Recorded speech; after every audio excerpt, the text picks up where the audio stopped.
Welcome to the Exam Room Live, brought to you by the Physicians Committee. Hi, I am the weight loss champion, Chuck Carroll, and this is the healthiest half hour anywhere online today. Appreciate you joining us right here on Facebook and on YouTube. On tap today, COVID-19 in the crosshairs. As the country reaches a once unthinkable milestone, we examine the top comorbidities that have turned the coronavirus into the monster that it is.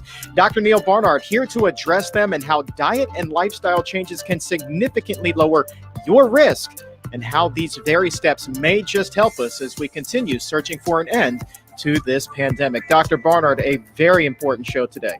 It sure is, Chuck. And if you have a question about those conditions and what food should and should not be on your plate, go ahead and post those in the comments section now. We will be opening up the doctor's mailbag for Dr. Barnard to be prescribing an answer in just a little while. You can also send them to us on social media using the hashtag ExamRoomLive. But first, let's get you caught up on the world. Here are your health headlines for Wednesday, September 23rd, 2020. The U.S. now beyond 200,000 deaths from COVID-19, officially eclipsing that milestone on Tuesday when more than 900 new fatalities were reported. The virus, now the third leading cause of death in the country, trailing only heart disease and cancer. This year already killing more people than stroke, diabetes, Alzheimer's, and even the flu. The U.S. has been averaging at least 40,000 new infections per day since June. In other news, having high cholesterol in your teens and early 20s can increase the risk of having heart issues later in life, regardless of whether those elevated levels are ever brought under control. Researchers at the University of Maryland School of Medicine followed 5,000 adults under the age of 30 for about 2 decades, finding those who had elevated levels of LDL, or bad cholesterol, were more likely to have a heart attack, stroke, or other cardiac condition, even again if those LDL levels were lowered. According to researchers, 2 people with the same cholesterol level at the age of 40 may have very different risks depending on whether they had high cholesterol earlier in life. The study also finds the longer the person has high cholesterol, the more likely they are to have a cardiac event. Let's move on now. Dr. Barnard, this data about cholesterol, it really kind of flies in the face of something that a lot of us think, and that is, we can have fun when we're young, we can eat what we want, we can do what we want, and then we'll get back on track as we get older. But this data is kind of saying, no, we really need to be looking at what it is that we're eating now so that we can be around for our own children later in life. It's so important, Chuck. People have to understand that the heart attack that occurs at 45 or 55 or 65 didn't begin 8 months earlier. It's been a lifelong process by which the arteries, the inner wall of the artery, is progressively damaged. And this actually doesn't even begin in later adulthood. It begins in childhood, even perhaps before birth. We've talked about this a couple of times, where a researcher named Michael Skilton from Australia did an amazing study. He looked at women during pregnancy. Some of the women were on not such healthy diets, and they were more obese during their pregnancy. And when their babies were born, through non-invasive ultrasonography, you can actually measure the wall of the aorta inside the baby's body, totally non-invasively.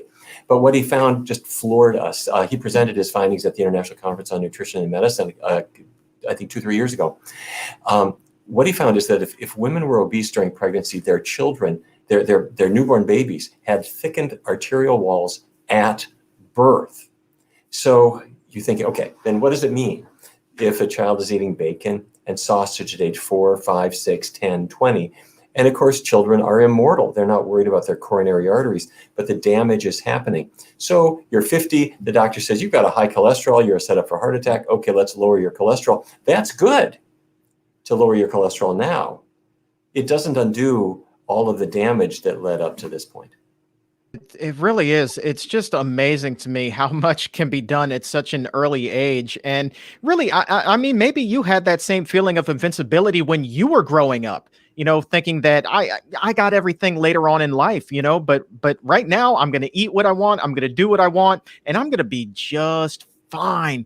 But we're not invincible. And I also think that this kind of underscores the importance of also cleaning up school lunches as well, feeding this type of food that does elevate LDL, cholesterol, in children. Like, we need to clean those up as well to give these kids the best chances possible to be healthy down the line. Yes, and fast food chains market to young people, to children. It's bacon this and bacon that, and so forth. And we really need to be promoting vegan options, plant-based options. That is the way to go. Now, having said all of this, none of this means that your fate is sealed by the bad things that you ate earlier, because even though your risk is higher based on earlier behavior, it can be reduced to a degree later on. Dean Ornish showed this with people who are in the hospital with narrowed arteries. And if you change your diet and lifestyle enough, those arteries will open up again. This does not necessarily mean that you're taking an old banged up car and turning it into a brand new one. You're not. You're just keeping it on the road longer. Yeah. And, I would like to take a closer look at this study and see when they say that they're comparing people who had high cholesterol, but then brought it under control. Well, what measures are being taken to bring it under control? Are they simply taking medication, or have they changed their diet and lifestyle? Yeah, I would think that would play a significant difference in their risk for a cardiac event later in life as well. That's a really insightful comment, Chuck. You're right, because let's say I control it with a medical regimen. I'll take a statin. What does the statin do? The statin lowers your cholesterol. It might have a slight anti-inflammatory effect. That's it. If you change your diet and lifestyle, it lowers your cholesterol. It has an anti-inflammatory effect. It also brings down body weight, brings down blood pressure, is easier on the kidneys, probably helps with cognition. All of the side effects are good ones. So lifestyle is always the way to start. You can add a statin to that if you want to, but a statin doesn't take the place of a healthy diet. All right, Dr. Barnard, we do need to move on here. And the spotlight is indeed on the coronavirus today as we mark the 200,000th death here in the U.S. from COVID-19. It was soon after that the virus arrived that doctors began to notice that patients who had certain pre-existing conditions were becoming sicker and even dying more frequently than other patients with COVID-19. And the majority of these conditions that they were discovering, these are the same ones that have been fueling the health crisis here in the U.S. for decades. We're talking about diet-related chronic illnesses brought on by poor eating habits, among them the aforementioned high cholesterol. But Dr. Barnard, what I want to do here is take a look at some of the others, some of the leading comorbidities, and how our diet, the food that we're eating, and our lifestyle can help prevent and even reverse them along the same lines of what it was we were just talking about with cholesterol. Good. How about if we start with overweight, if we can start there? And the reason I want to start there is that this was one of the very first things that we discovered was an issue, and it's been a big problem for our physicians who are frankly, they're on the front lines in the hospitals in the U.S. A person who's really overweight and they're in the intensive care with COVID, that is a person who's got a real uphill battle. So let me just show you some images, if I may. This is when everything started in China, it was really clear that the people who were overweight or obese, they were in trouble. They were the ones who were going to have severe disease, as opposed to a normal weight person or a slightly underweight person. They tended to do really well. And then when the disease went to France, this was confirmed. This is a quote from the University of Lille. A faculty member there who said almost all intensive care COVID-19 patients with severe obesity will end up on a ventilator. And a huge number of those never get off it. I mean, it's a death sentence for so many of them. So the reason is that, first of all, fat cells express a receptor. And by express, I mean, they build a receptor right on the surface of the cell, on the cell membrane. And it's the ACE2 receptor. That's the welcome mat where COVID-19 arrives, where the SARS-CoV-2 virus attaches. It's to that welcome mat, that ACE2 receptor, and then it can go into the cell, it can multiply, and then spring out like a fountain from the fat cell. the fewer fat cells you have, the better off you're going to be. But the other part of it is that fat isn't just in your adipose tissue on your thighs or your belly. There are fat cells in the lungs as well. They turn to what are called myofibroblasts, which end up causing the lung to be less elastic. Instead of being able to expand and contract, it becomes stiff and leathery, and that becomes a death sentence too. So here's what it looks like. These are fat cells, and those little Y-shaped things that you see at the top there, looks like a little slingshot or a Y. That's that ACE2 receptor. That is where the virus is going to attach. So all of this has been an issue all year, but I think it's going to be worse right now. It's going to be October in a minute. It's going to be cold, and our inner squirrel is eating like winter is on its way. We're stuffing our cheek with nuts, and we're going to be gaining weight. So I really think that things are going to get worse November, December, January. But let me share with you one thing that, Chuck, I don't think you and I have talked about, and this is a secret weapon that we have when we're trying to lose weight. Yes, a vegan diet is low in calories because there's no animal fat in it. And it's really high in fiber, so it fills you up with fewer calories. That's all true. That's great. And that's why a vegan diet it helps people be skinny. However, there's another aspect of it that people may not realize, and it's the after meal burn. The participants in our research studies come in here to our laboratory. They lie down on a table. Their metabolism is really low because it's early in the morning and they just got out of bed. We give them breakfast. And after they eat breakfast, their metabolism rises. That always happens. That breakfast makes your metabolism rise. And same thing for lunch, same thing for dinner. However, after they start a completely low-fat vegan diet, because there's no animal fat in it and it's high in fiber, their after-meal metabolism is higher than before. What I mean is they are burning calories faster after meals. Whoa. By the way, it's not a whole lot faster, about 16% faster, but that makes it easier for you to keep the weight off, as you and I have talked about, Chuck, but also to get the weight off in the first place. So what I'm saying is that fatty foods slow the metabolism, but getting the fat out of your diet, getting on a vegan diet, increases your metabolism. And Chuck, just one more minute. I just want to show you what this looks like. This is one of your cells. This is like call it a muscle cell. And it's got mitochondria in it. They are your burners. That's what's burning up calories.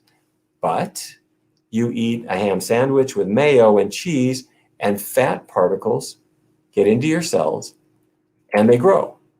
When that happens, that fat inside the cell stops the mitochondria from being so effective. They slow down and your after meal burn is suppressed. Today, you start a vegan diet that eliminates all the animal fat. You keep the oils low. What happens to your cell? The fat disappears. And then finally, you can get it back to a good metabolism. So getting the fat out of your cells boosts your after meal burn. So what do you want to do? Vegan diet, minimize oils, natural high fiber food. For extra credit, add some exercise, looks up your sneakers. Make sure your thyroid is acting correctly. Your doctor can help you with that. But you do these things. That is the recipe for good weight loss. You know what I love about that after meal calorie burn? You say like it's not that big of a difference with a vegan diet, but the fact of the matter is, I mean, what did you say? 16%? If you do that after every single meal over time, I mean, that is a huge, big time secret weapon that like I think that's the perfect phrasing for it.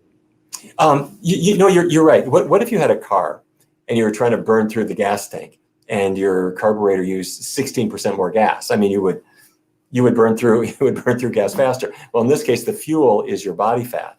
And yes, your after meal burn is about 60% faster after a person has been on a vegan diet. Man, you gotta love that nutrition science. Yeah. Okay. One of the other leading comorbidities when it comes to COVID-19 is one that is directly also associated with obesity, and that is diabetes. You look at the statistics, and again, this is another one that we identified very early on when New York was in the midst of its pandemic, and the state health department there did such a magnificent job of really publishing and being very open about all of these comorbidities. Very close to the top of the list there was diabetes. Can you talk to us a little bit about the connection here and diet? Yeah, and when the statistics came out in New York, it really was not a big surprise because we saw it in China. In China, the mortality for people with diabetes was dramatically worse than people who didn't have diabetes. And people who had diabetes in poor control, 11% mortality in China compared to 1% mortality for the people in good control. And the difference wasn't huge. The lab test we use is hemoglobin A1C. You want it below 7 for people with diabetes. If they were at 8.1% A1C, the death rate was 11%. It was really high. But if they got it down to 7.3% on average, their mortality much, much lower. Unfortunately, Chuck, you know, I know you have this experience. You talk to people about diabetes and they imagine it all came from eating carbohydrate. And so they're going on low carb diets or avoiding sugar and that kind of thing. Well, avoiding excess sugar is a good idea, but that's not the issue. The issue in diabetes is that the carbohydrates, the sugar that the carbohydrate gives you, which is a good thing, it's not going where it belongs. Sugar is supposed to go into your cells. And if it can't get in your cells, then it builds up in the blood. But we learned this in Japan prior to 1980, when the diet in Japan was really very heavy on rice, vegetables, not that much meat, not much dairy at all. Diabetes was really rare, 1 to 5% in people over 40, where in the United States it's very high. But westernization of the diet in Japan with burgers and fried chicken and cheese and all that kind of stuff meant that by 1990, when westernization was really moving ahead, the diabetes prevalence in Japan was about 11 to 12%. So it just soared way up. And Chuck, if you don't mind, can I show you my cell diagram here for diabetes? Because I am struggling to help people understand what causes type 2 diabetes. This is a muscle cell, and your muscle cells are fueled by glucose, and that glucose, blood sugar, is not bad. It's good if the glucose can get into the cell to power it, but it's all outside the cell and it can't get into the muscle cell. The glucose bounces off, won't go in until you take a key. The key is insulin, and that insulin key attaches to a receptor on the surface of the cell. And once it does, it signals a little channel to open up and let the glucose come inside. Okay, so the insulin is the key to this whole thing. What could ever go wrong? What goes wrong is that's my dinner, that's my lunch, that's my breakfast. This is, we're eating greasy food, fatty food. And yes, there's a lot of fat in things that people are eating every day. And here's what happens is the fat builds up inside the cell. When the fat builds up, by the way, we call it intramyocellular lipid. It's fat inside muscle cells, also in liver cells. Now, the insulin still attaches to the cell, but it can't do its job. It won't work. It's like a gummed up lock. The key doesn't open it. What do? Vegan diet means no animal products, no animal fat, 0 animal fat. Keep the oils low. And if you follow that, at first, the glucose can't get into the cell. But when you switch to a vegan diet without added fat, the fat disappears. Fat gets out of the cell. And now the insulin key can work again, and it opens up the little channels to let the glucose into the cell. So the key to diabetes is not to avoid a potato or to avoid rice or to worry about whether rye bread is going to affect your glucose and not to eat apples. That's not the issue. The issue is to get the fat out of your cells. A vegan diet has no animal fat, and you keep the oils low. So NIH gave us money to test this, and we did. And we tested a conventional diabetes diet to a plant-based diet. Plant-based diet, no animal products, minimizing oils, low glycemic index foods. So rye bread or pumpernickel bread, say, a better choice than white bread. And what we showed is it works. The red line here is the people on the conventional diet. Their hemoglobin A1C improved. The blue line is the vegan diet. 1.2% drop. I mean, it's huge. 1.2 absolute percentage point drop in their hemoglobin A1C from around not quite 8.1 to about 6.8. That's just huge drop in A1C. So there you have it, Chuck. That's what we really need to know about diabetes. If we do that, if a person has diabetes now and they do what we've been describing, get the animal products out, keep the oils low. They can get their A1C down. They are not set up to have a bad response to COVID-19. And in the same time frame, they will start losing weight, and that's going to help protect them. Right. And it all goes back to lowering your risk and steps that you can take right now, because as of this moment, Dr. Barnard, still no cure for COVID-19. Vaccines not available. All we can do is take control of our own health and lower these comorbidities the best that we possibly can. Hypertension. Also, I mean, let's say you get a vaccine. A vaccine is available on, I'm going to make it up, January 1st. Not everyone is going to take it at that point. It's like the flu shot or other vaccines that we have. Some people take it, some don't. And also for some people, the shots are not necessarily, you can't necessarily count on them. With the flu shot, we miss every year. There are people who have flu shots, like I got mine yesterday, and it fails. It doesn't necessarily protect them. So you want to tackle obesity, you want to tackle diabetes, regardless of whether you got a vaccine. I want to circle back to flu shots a little bit later on in the program. I know that's a hot topic among our viewers, so I think that we should definitely come back to that. But let's move on to another one of those comorbidities, because hypertension, that's another one. Again, very early on, they were like, "Wow, okay, high blood pressure. There's something here with COVID-19." Yeah, there sure is. And just really quickly, everybody knows that salt increases your blood pressure. So this doesn't mean a zero salt diet, but it does mean minimizing it. About 2 grams of salt per day or a little bit less than that. For many people, that's step one. And everybody knows that. But what people don't seem to know is that fat increases blood pressure too. I'm sorry, here's my sodium numbers. Just want to make sure that people understand that plant products in their normal state, very low in sodium. But once you add salt, at the potato chip factory, they're going to be high in sodium. But far worse are, say, cheese, loaded with sodium. Terrible. Look at Velveeta, 800 milligrams of sodium in 2 ounces. It's almost 3 times worse than potato chips. Okay, but here's the thing about grease. Greasy foods that you eat make your blood more greasy, if I put it that way. They make it more viscous. They make your blood thicker. So your blood pressure will rise because the blood itself is thicker. When a person gets the animal products out of their diet, there's not much saturated fat in their foods anymore. Their blood viscosity goes down. Your blood flows more easily. Your blood pressure comes down. The beauty of it happens fast. This is the DASH study. The DASH study brought in people. The top line here, these are people who didn't change their diets. Their blood pressure didn't drop much. In the study. The second line is people eating fruits and vegetables. Their blood pressure dropped. The third line that you see, those are people who ate their fruits and vegetables and reduced meat and fat, and their blood pressure dropped. This is the systolic blood pressure. This is diastolic blood pressure. Same story. So you want to increase fruits and vegetables, reduce the meat, reduce the fat, ideally get rid of it. And the blood pressure lowering is really fast. Within 2 weeks. Within 2 weeks, blood pressure comes down. So it's a good way to go. Just real quick, plant-based foods, reduce salt, lace up your sneakers, limit alcohol, limit tobacco. That's really our recipe for reducing blood pressure. All right. Now, 2 others that I want to tackle really quickly. And we mentioned these in health headlines, and those are actually the leading causes of death in the U.S., also big time contributors for the severity of COVID-19. Talking specifically here about heart disease, which we spoke about with cholesterol, but also cancer. And as we've discussed time and again on both the Exam Room podcast and here on the Exam Room Live, plant-based diets, better nutrition can really help improve your odds with both. That's right.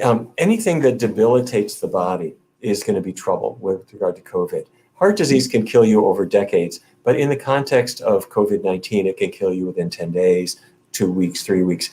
You need to have a strong respiratory system, strong cardiovascular system, strong body overall to be able to fight off this virus. Cancer patients, you're already debilitated by the disease process and also by the treatments in some cases. There are treatments that can reduce your ability to fight off infections. And so you want to do everything that you can to be strong. Now, the body's a fragile thing. Even on a really perfect diet, things can happen. but we don't want to invite them in to the extent that we can. So a healthy diet with vegetables, fruits, whole grains, and beans. It's high in fiber, which helps reduce your risk of colorectal cancer. It also reduces estrogens in the blood a little bit. You and I have talked about this with regard to my book, Your Body in Balance, where I've been pushing people to understand how to control the hormones that lead to breast cancer and prostate cancer. A high fiber, low fat diet helps those hormones to get into better balance. And for people previously diagnosed with breast cancer or prostate cancer, a healthy plant-based diet greatly increases the likelihood of survival. So you want to put it to work no matter what. And if that makes you more resilient in the face of an infection like COVID-19, that's all to the better. Let's kind of put a pin in this discussion. Obviously, there are far more comorbidities associated with COVID-19 than the ones that we just discussed on the day. But to me, it seems like the bottom line is the healthier you are, the better position you are in then to fight the infection if, in fact, you do become infected yourself. Yes, and I also don't want to oversell the degree of our knowledge on this. Keep in mind, we haven't even been dealing with this virus for a year yet. But what we are seeing is, as we started with obesity, all of our doctors who are working in the emergency rooms and the ICUs, when we talk so frequently, they are just wringing their hands with what do we do with the obesity epidemic. We knew it increased the risk of breast cancer, it increases the risk of diabetes, it increases the risk of orthopedic problems. But that's the person you can't get off the ventilator. That's the person who is set up to be a casualty of this disease. So we've got to deal with it. And the same thing with diabetes, the same thing with hypertension. Let's circle back to the flu shot. You mentioned that earlier in the show. And a lot of people say, well, when the flu season collides with the current pandemic, we don't know what's going to happen, but a lot of experts are saying it's probably not going to be good. So does that put extra emphasis on the importance of getting a flu shot this year? I think it does. And I have to say, I have been one of the people who says, I'm not so sure I really want an extra vaccination. Who needs it? I'm pretty healthy person. If I even get influenza, the likelihood of mortality extremely low. Why bother? However, yesterday I went and got my flu shot, and for the first time in my life, and I did it because I don't want to be a vessel for another virus that I could then pass on to other people. Because in the context of COVID-19, it's just adding too much risk. And let me make a pitch here for how we do things at the Barnard Medical Center, because we use a product called Flu Block. And I should mention that we don't have any economic relationship with Flu Block. In fact, we don't make any money off it at all. But the reason we use Flu Block, it's the particular influenza vaccine that's a little bit better than the other ones. But if you have an egg allergy, you can't take many of the other vaccines that are out there. Flu Block is not made with eggs. And let me just walk you through that really quickly. A conventional flu vaccine, the way you make it is you take your virus, you actually inject it into an egg, and you infect the chick embryo. You let the virus reproduce, you open up the egg, you take out the virus, you kill the virus, and then you inject it back into another egg to make sure that it can't reproduce, that it's inactivated. So every time you want to make a single immunization, it takes 2 eggs. Well, with all the flu shots out there, it's a huge number of eggs that are used, about 100 million per year. Huge. So some people have ethical issues with that. Other people just can't do it because they got an egg allergy. So that's why we use Flu Block. Flu Block is, for us, it's more expensive. But when we bring people in, we don't charge them anymore. We charge them the regular price, and we don't make any money off of it at all. It's a wash for us. But it's a public service, we believe, to provide the very best vaccine that everybody can access. And if you want to schedule an appointment to get your Flu Block vaccine, you can do that. Visit the Barnard Medical Center if you live in the D.C., Maryland, or Virginia area. You see the web address and phone number on your screen there, 202-527-7500, or you can visit barnardmedical.org to go ahead and make your appointment. And also telemedicine appointments are available in more than a quarter of the country so that our doctors and our dietitians can help work with you to address these comorbidities that we have been discussing on the show today. We can help to get your health back on track and even give you some ideas and working with your family as well. So barnardmedical.org, 202-527-7500 for a full list of states of where telemedicine appointments are available, or schedule your appointment to get a flu block vaccine today. Dr. Barnard, real quick bit of business before we get out of here. Let's go ahead and open up that doctor's mailbag. We got ourselves a great one today. This one comes to us from Monique on Facebook. She wants to know, are there medical conditions that prevent someone from adopting a vegan diet? Someone told me that having irritable bowel syndrome made her sensitive to fiber, and she found it difficult then to get enough proteins and vitamins from a plant-based diet. She said veganism did not work for her because of this. The question is this true that IBS prohibits a plant-based diet, and are there other medical conditions that would do the same? Okay, well, Monique, first of all, congratulations on trying the vegan diet. Let me encourage you to go back to it, because there is no contraindication to a vegan diet. And irritable bowel syndrome is actually one of the main reasons people go to a vegan diet. People who are digesting or trying to digest cow's milk, and they get an upset stomach and they're diagnosed with IBS, when they go vegan, they often do better. However, you've touched on something. Let's say you're eating a lot of very high fiber foods. Before I was vegan, I ate this much meat, so now I'm going to eat this much beans. That is a lot of fiber. That's more than you need. So go easy on it. The bean group, beans, peas, and lentils, and also some of the cruciferous vegetables can cause some gassiness. So reduce your portions of those. Have more grains like rice, more cooked vegetables, more fruit, and then bring in the beans gradually. Make sure they're well cooked, no al dente beans, and you'll be all right. All right. If you ever have a question for Dr. Barnard, one that we didn't get to today, it's okay. Keep on posting it in the comments section, or send them to us on Twitter or Instagram using the hashtag ExamRoomLive. We do save every question. We will do our best to get you an answer on an upcoming episode. Dr. Barnard, greatly appreciate your time today, my friend. Thank you, Chuck. All right. Coming up on the program tomorrow, Dr. Zishan Ali, he will be joining us. Now, he is doing something amazing. He's spearheading a program for residents of his native home of India, helping them adopt a plant-based diet at a time when the country has become the global epicenter for the coronavirus. Right now, they're recording more infections than any other nation, even quickly catching up to our numbers here in the U.S. So he will be here on the program tomorrow to talk about that program. And plus, we're also going to be joined by Eric Adams. He is the president of the Borough of Brooklyn up in New York City. Eric has a new book coming out that we'll be chatting about. Now, if you're unfamiliar with his story, it really is one of the more remarkable ones that we've had here on the program. It's a doozy. Basically woke up blind one morning, goes to the doctor diagnoses him with diabetes, but also says, hey, this is just the way that it is. You can manage it, but you're probably not going to get any better.